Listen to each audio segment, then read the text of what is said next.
देखो कैसे लोगों की भावनाएं, 11,000 का भोग लगा देंगे अगर ये काम हो जाए। यार तुमने भगवान को क्या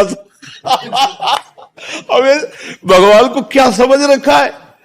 अरे महालक्ष्मी जिनके चरण सहलाती रहती बावरे उनको मतलब करोड़ों रुपया, अरबों रुपया, असंख्यों रुपया वो एक एक को दिए हुए हैं। जगत का मालिक है, देखो ना कितना कैसे। और हम लोगों को कितनी बाल बुद्धि है कि ऐसे भगवान से कहते हैं कि अगर हमारा काम बना दोगे ना, भोग और 11,000 कहने की जरूरत नहीं है। मम्मी से कभी ऐसा कहा है? क्योंकि वो हमारी माँ है यार। लड़ जाएंगे, तुम्हें पता था 8 बजे हमें जाना है स्कूल, और फिर अभी तो वो कहेगी चुप, कल से ऐसा नहीं करूं, कल से मैं जल्दी से करूं। ये जानते हो 15 किलोमीटर 3 बजे रात्रि के घर से भगे थे। 15 किलोमीटर चलने के बाद शंकर जी का मंदिर आया। अब बच्चे थे, 13 वर्ष की अवस्था थी, भूखे थे। शंकर जी का विशाल मंदिर वहां जंगल में है, नंदेश्वर महादेव, बड़े प्रसिद्ध महादेव है। तो वहां बैठे तो 12 बजे के लगभग होंगे दोपहर के। हम सोच रहे थे कि घर में तो माता जी भोजन पका देती थी, या कौन पवाएगा। दोपहर तक इतना मन परेशान कर दिया कि लगा कि अब होगा क्या यदि ऐसा जलन होती रही, अशांति और मतलब व्यवस्था में पला मन। अभी बच्चे ही थे, कोई इतना ज्ञान विज्ञान तो था नहीं कि उसके मन को काट सके। परेशान हो, इतने में एक आदमी आया तो कहा, बच्चा यहाँ एक सूरदास स्वामी रहते थे, उनकी कुटिया में ताला लगा, कहीं गए हैं क्या? उनका हमें नहीं पता, हम तो आज ही सुबह आए हैं। सुनो, एक कमंडल में दही लाए थे उनके लिए, अब वो है नहीं, हम घर वापस नहीं ले जाए, तुम पी लो। नहीं नहीं नहीं, उनका पी लो ना, हम तो लाए ही इसीलिए। और गांव के दूधगढ़वा में जो दही जब आया, लाल लाल दही एकदम मलाई पड़ा और मीठा, और लीटर 1.25 लीटर दही। तो हम एक छोटी सी गीता, कुशासन और एक पीतल का लोटा और एक चद्दर ये लेके घर से भगे थे। तो उसी लोटे 3-4 लोटा, वो छोटा लोटा था, छक गए। जे ही हो गया ते ही रोना आया कि अरे भगवान इतना प्यार करते शंकर जी के लिए। प्रभु मुझे विश्वास हो गया कि आप मेरे जीवन का, और वो दिन, और देखो ये इतनी अवस्था हो गई।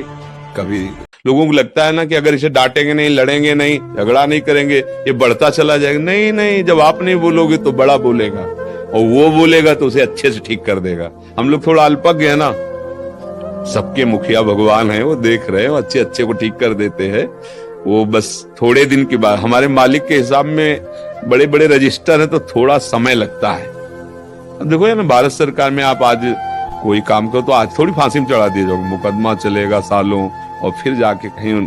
तो ऐसे ही अनंत ब्रह्मांडों की सरकार है प्रभु, हिसाब पक्का होगा, हिसाब में चूक नहीं होगी। पर जिस दिन तुम्हारा पेपर सामने पहुंचेगा उस दिन, तब तक तुम्हें लगेगा हमने इतने पाप किए, बड़ी मौज मस्ती से जी रहे हैं, कौन क्या बिगाड़ लिया। नहीं नहीं नहीं, पूरा ब्याज सहित मिलेगा, ब्याज सहित। इसलिए क्रोध से कभी किसी को लाभ नहीं मिला है, ना दूसरों को ना अपने को। जब क्रोध हुआ है तब नुकसान ही नुकसान हुआ है, सामने वाले के प्रति भी और अपने। बस मेरी प्रार्थना है, कपड़े सस्ते पहनो, रोटी भले आप 2 की जगह 1 पाके जी लो। निर्दोष को फंसाने वाली वकालत नहीं होनी चाहिए। अधर्मियों को पक्ष लेकर के अपना, तो मुझे लगता है कि ऐसा सक्सेसफुल जो भी कहा जाता हो, उसको हिंदी में क्या कहते हैं? उन्नति है, उन्नति। इन्होंने मेरे को दुख दिया, उनको कब सजा मिलेगी? अपनी जबान अगर दांत से कट जाए तो आप क्या पत्थर लेकर दांत तोड़ देंगे? उत्तर दीजिए। अपनी चूक से अगर अपनी जबान कट जाए, दांत से कटी जाती कभी कभी ऐसे, तो आप दंड देते हैं क्या दांतों को? तत्काल क्षमा, और सोचते भी नहीं कि दांतों से अपराध हुआ है। क्यों? क्योंकि अपना है। आप जिनको मान रहे हैं अपना, क्या अपना असलियत में माना था?